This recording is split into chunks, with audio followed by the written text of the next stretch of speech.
section 4.5, optimization problems. Because we need the tools in section 4.1 to solve the problems in this section.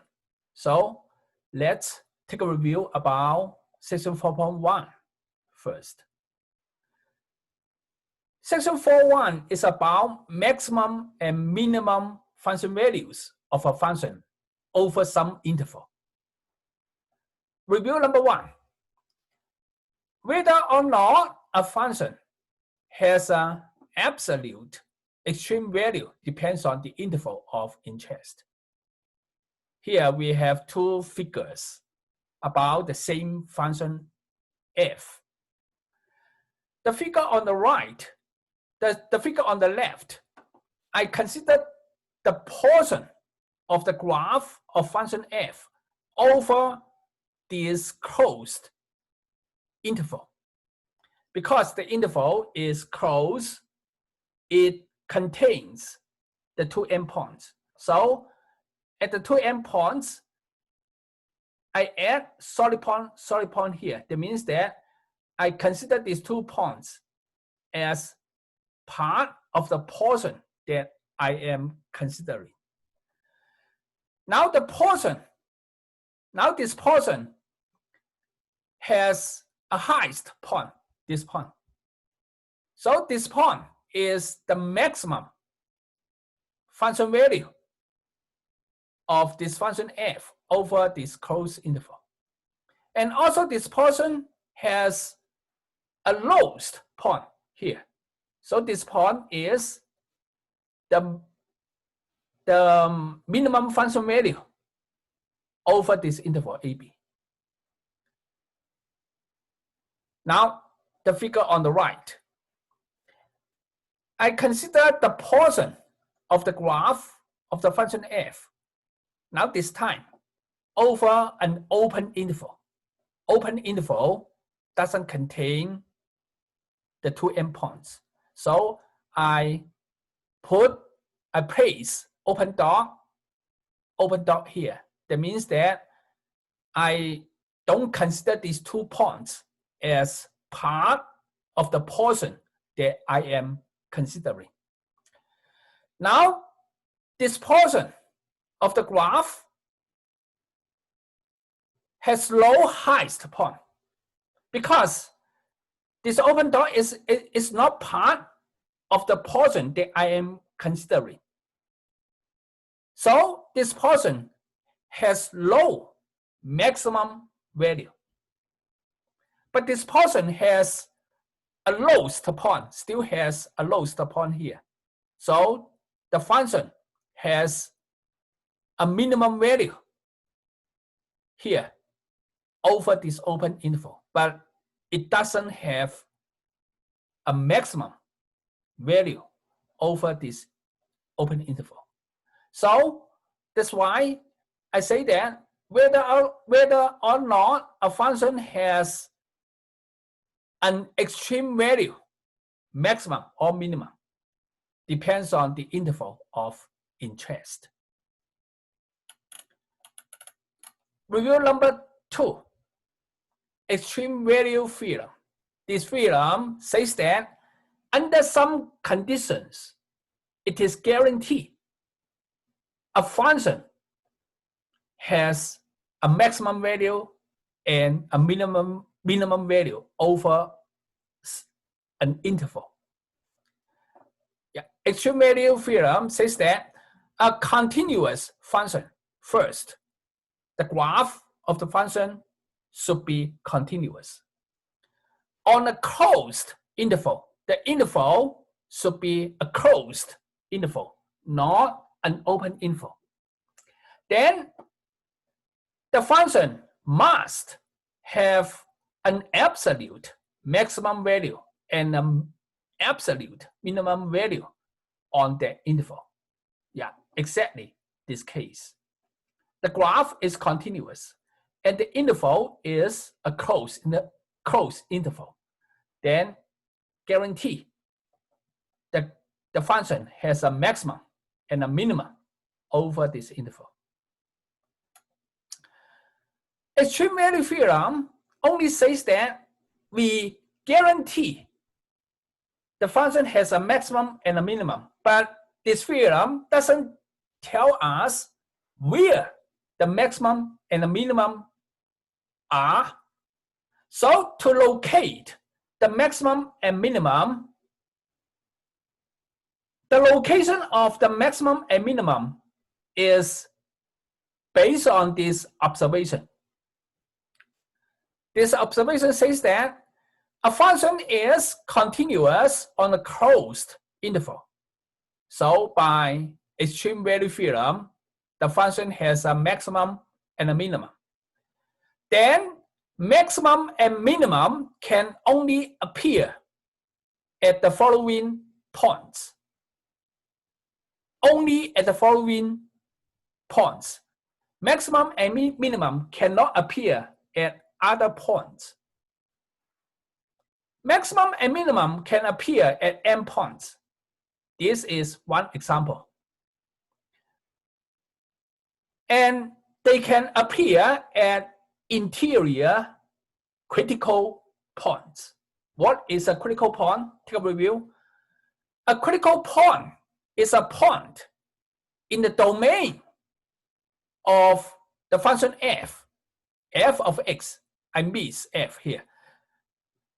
Where at the point C, derivative is 0 or doesn't exist.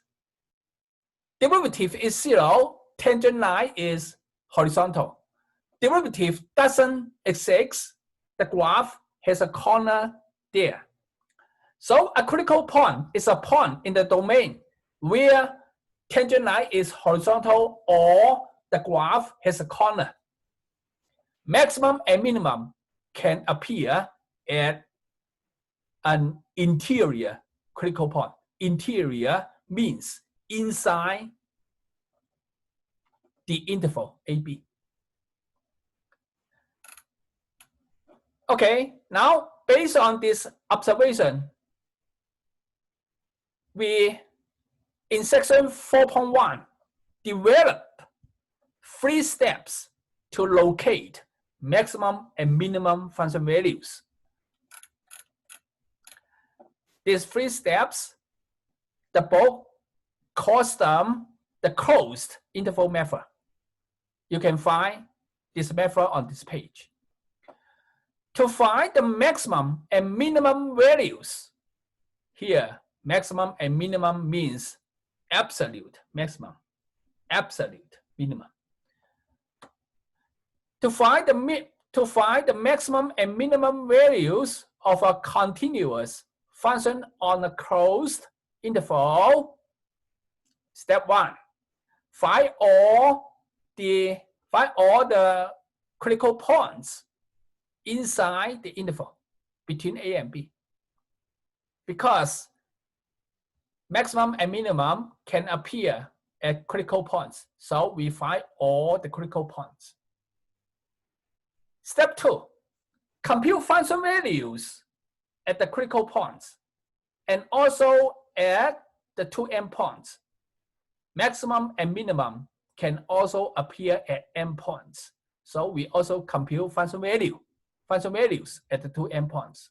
Now, step 3, make conclusion.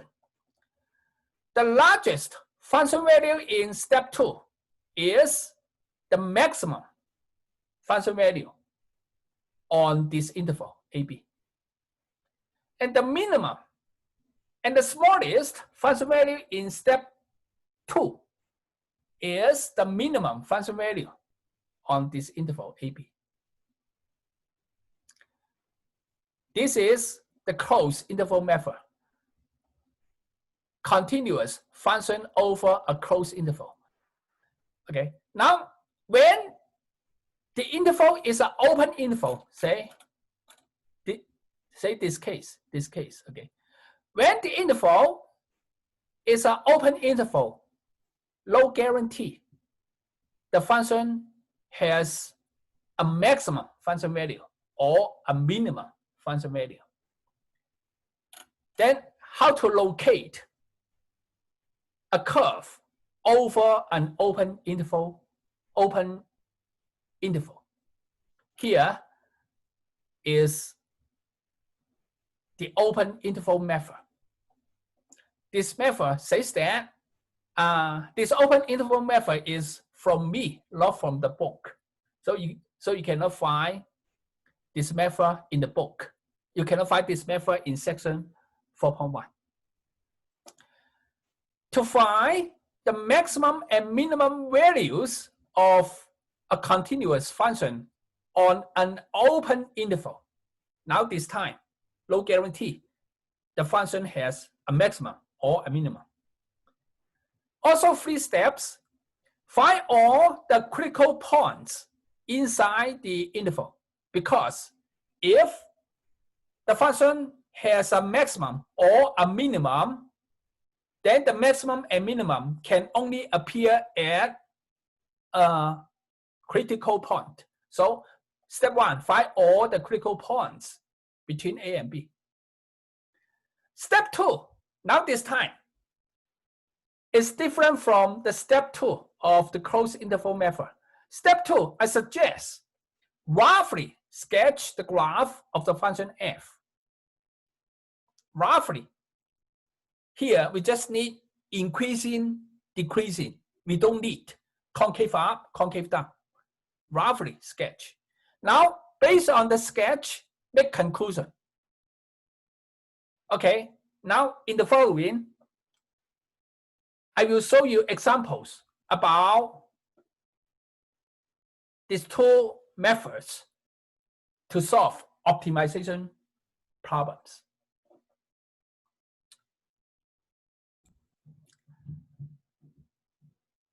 I suggest the following steps to solve the problems in section 4.5. Step 1, draw a diagram. Step 2, assign variables. Step 3, determine what are given to us and what we need to find. Step 4, apply either the closed interval method or the open interval method to solve the problem. Okay, now example 1. A farmer has 2,400 feet of fencing, and he wants to fence off a rectangular field that borders a straight river. Yeah, this is a diagram. He leads low fence along the river, okay? Along the river, low fence. Now the question is, what are the dimensions? How to choose the width, how to choose the length of the field so that the field has the largest area. Step 1, I am done. Draw a diagram. Now step 2, assign variables. I let x denote the width of the field, y be the length, and a be the area of the field. Please note that this section 4.5 is different from section 3.11. 3.11 is about related rates. In 3.11, we also need to assign variables. The variables there all depend on the time t. They are functions of the time t. But here, in this section, the variables, they don't depend on the time t. They are not functions of the time t. Step number 3, determine what are given to us and what we need to find. The fencing material is 2,400 feet. This is given to us. Mathematically, it is x, the width, plus y, the length, plus x is 2,500. Yeah, we are given this equation. Now we need to maximize the area. Rectangular field area is equal to x times y. So the question is how to determine x and y so that A is the largest. From the given, I solve this equation for y, then I get this. Now I plug in this equation in the area equation, then I get area is equal to this. So area only depends on x. The range for x is between 0 and 1200. X cannot be negative because x is the width of the field. The width cannot be a negative number. X cannot be greater than 1200. When x is greater than 1200, to satisfy this equation, y must be negative. But y is the length of the field. Length cannot be negative. So x is between 0 and 1200. Now the question is, here, the question. Between 0 and 1200, you need to determine a value for x so that A is the largest. Here, for better understand the problem, here I plot the graph of this function. A depends on x of this function here. The graph is a parabola because the leading coefficient, the coefficient of the highest degree term is negative. So parabola, so the graph is a parabola open downward. Yeah. So this is the whole graph of A, whole graph of A. But we don't consider the whole graph of A. We only consider between 0 and 1200. Yeah. We only consider this portion. Now the question is, we need to determine the highest point. The highest point is here. Then what is the corresponding x? We need to determine x. Okay. Here are some cases. When x, you can choose x, say, to be 2200 to keep this equation. Then y is 100. Yeah, in this case, the area of the field is 2200 times 100 is this number. You can choose 1000 for x. To keep this equation, then y has to be 700. 700 times 1000 is this area. Or you can choose 400 for x, then y must be 1000. So area is this. So for different choice of x, areas are different. Now the question is how to choose an x so that area is the largest. That is the question. Because we need to determine the highest point of the graph of the function A over this closed interval. So we apply the closed interval to solve the problem. Closed interval. Yeah. Closed interval has 3 steps. Step 1, find critical points inside the interval. Yeah, between open interval, inside, between 0 and 1200. To find critical points, take derivative on the function. take derivative. Then set derivative to 0 and solve this equation. So we get one critical point. Yeah, between 0 and 1200. This is the critical point. Now, step 2 of the closed interval method is compute function value at the critical point. Yeah, function value. Plug in 600 in x here to get function value. And also compute function value at the two endpoints of the interval. Yeah. Left endpoint is 0. Plug in 0 in x here, then we get area is 0. Makes sense. When x is 0, the field has low width, so its area is 0. And the right endpoint, plug in the right endpoint in x here to get function value at 1200. 1200. Then the area is 0. Now, make conclusion. The largest function value is this. Yeah. So this is the maximum function value over this interval. So the answer to the question, the answer to this question is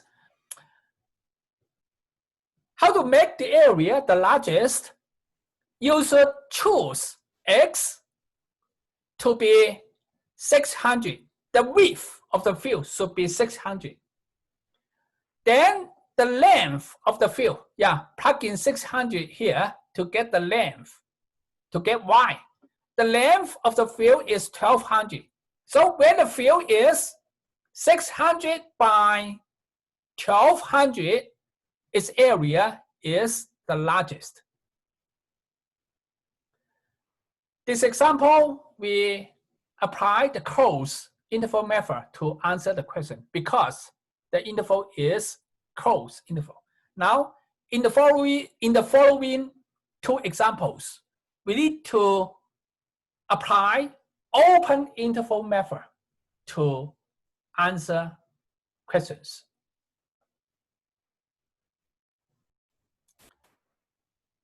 The second example.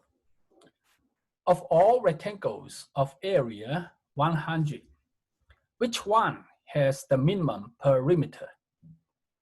Here I draw the rectangle. I let x be the width of the rectangle and y be the length of the rectangle. The area of the rectangle is 100. It is a constant. By the area formula of a rectangle, then we have this equation. X times y is equal to 100. Then what we need to find is we need to determine x and y so that the perimeter is minimized. From the given, we have y is equal to 100 over x. I plug in this equation in the perimeter equation to eliminate y. Then I get p depends on only x. P is a function of x. X can be any number between 0 and infinity. This is the range that x can change. For example, x can be a very small number, say 0.1. To keep area 100, y has to be 1000. For this case, for this rectangle, the perimeter is this number. X can be 1. 1 is not small, not large. To keep the area 100, y has to be 100. For this rectangle, its perimeter is 202. X can be a very large number, say for example 10 to the 4th. To keep area 100, Y has to be 10 to -2. And the corresponding perimeter is this number.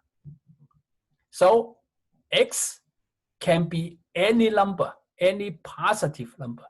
Now the question is, between 0 and infinity, which number, which value for X, P is the smallest? Because the interval is an open interval.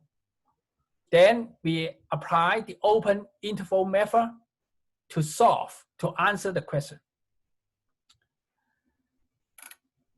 Open interval method has 3 steps.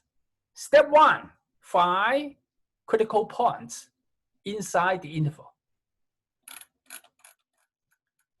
Compute derivative on P with respect to X. Then we get the result here. Derivative on 200 over X, you can use quotient formula to compute its derivative. Okay, this I obtained this by quotient formula. Okay, derivative doesn't exist when X is 0. When X is 0, derivative doesn't exist. But 0 is outside the interval of interest. So we ignore 0. Now, second, to find critical points where derivative is 0, set derivative to 0 and solve this equation. Then we get X is positive 10 and negative 10. Again, negative 10 is outside the interval of interest. So we reject negative 10. So inside this interval, only one critical point. It is 10. Second step of the open interval method. Roughly sketch the graph of the function. Okay. Between 0 and the critical point 10, arbitrarily pick a point, and then evaluate derivative at the point. Then you will see that derivative is negative. Therefore, between 0 and 10, derivative is negative. The graph of P is decreasing by decreasing test, right? Derivative negative, graph is decreasing. Between the critical point 10 and infinity, arbitrarily pick a point, and then evaluate derivative at the point. Then you will see that derivative positive. So the graph of P over this interval is increasing. So therefore, we see that at 10, P has a global minimum. The global minimum value of P is P. Where is P? P is here. Plug in 10 in X, then we get the function value of P at 10 is 40. So 40 is a global minimum value. Now make conclusion. When X is 10, when X is 10, then the corresponding Y is X is 10. 10 times Y is 100. So Y is 10. So when X is 10, Y is 10. The rectangle, actually, that is a is a square. The rectangle, the perimeter is smallest. How small? Perimeter is 40.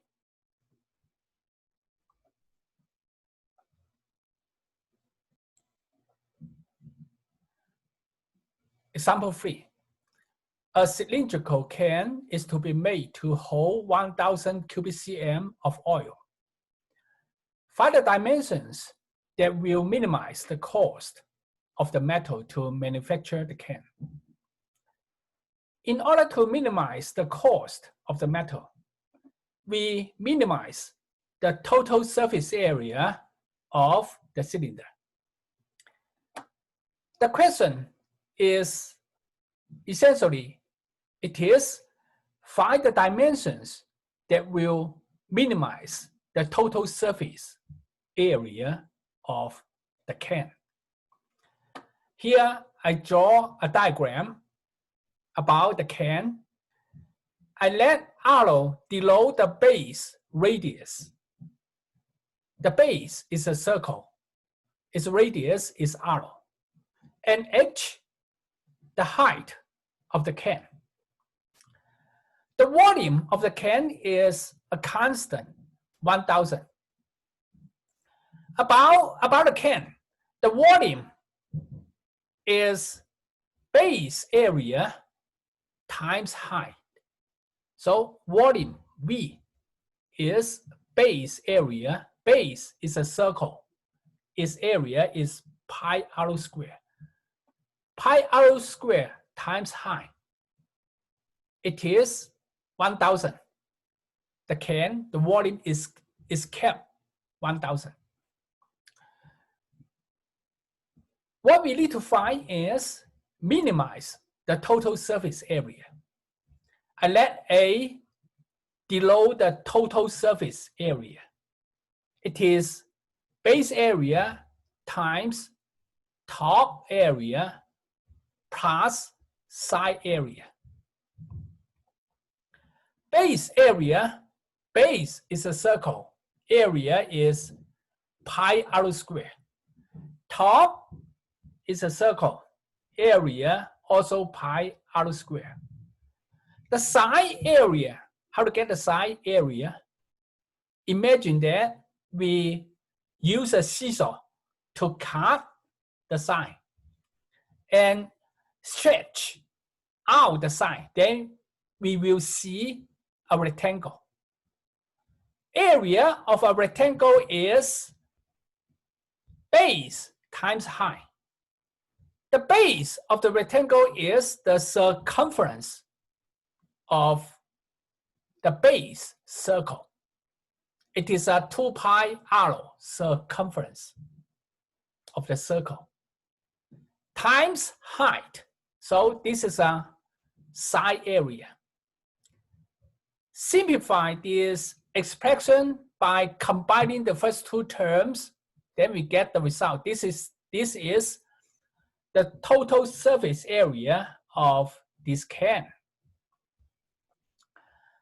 Total surface area depends on R and H, but we can use the given to eliminate one variable. Say, for example, from the given, I can solve for H to get this equation. Plugging this in H, then H is gone. So total area is this. Then eliminate H, then we get this. Then cancel pi, cancel 1 r, then we get this. The radius r can be any number between 0 and infinity. For example, you can set r to be 1. To keep the volume 1,000, then H has to be this number. And the total surface area of this can is this number. You can set R to be a large number, say 100. The corresponding edge is this number, very small, 10 to negative 2 here. Then corresponding A is this number. You can set arrow very small, say 0.1, very, very small. And the corresponding edge is very large. So this can is a tall and narrow can. The corresponding total surface area is this number. So arrow can be any positive number.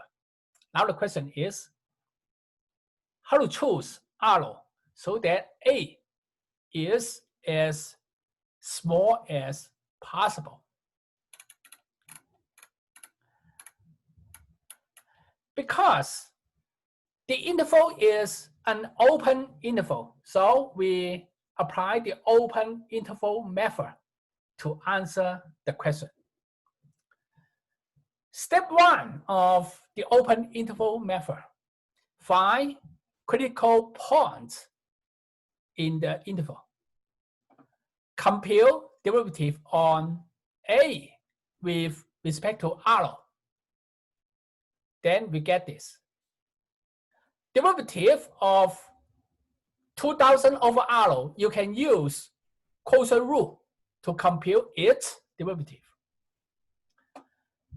From the derivative, we can see that derivative doesn't exist when arrow is 0. So 0 is a critical point.